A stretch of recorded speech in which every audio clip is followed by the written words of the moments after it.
Shalom mga Meg! Kamusta po kayo? I have to share to you mga kaamigo-amiga.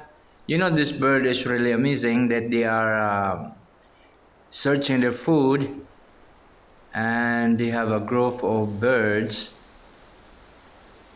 So they are beautiful birds, you know.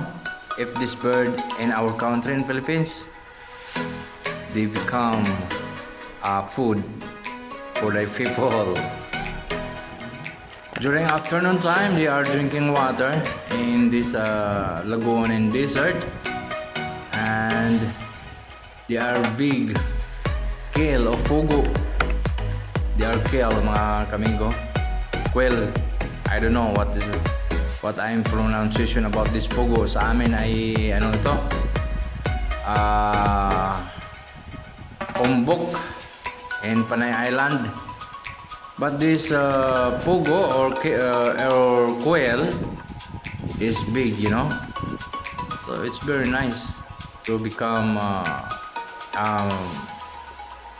bird's meat also mga amigo-amiga.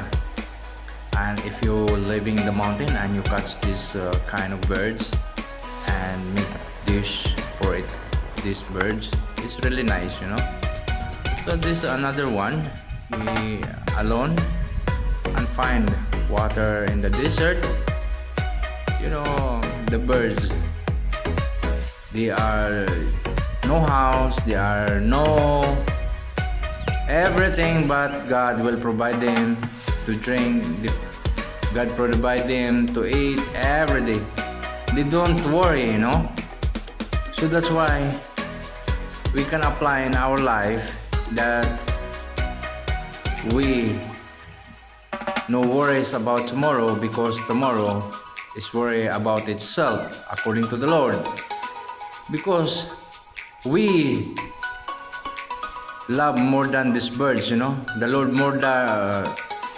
love us more than this bird.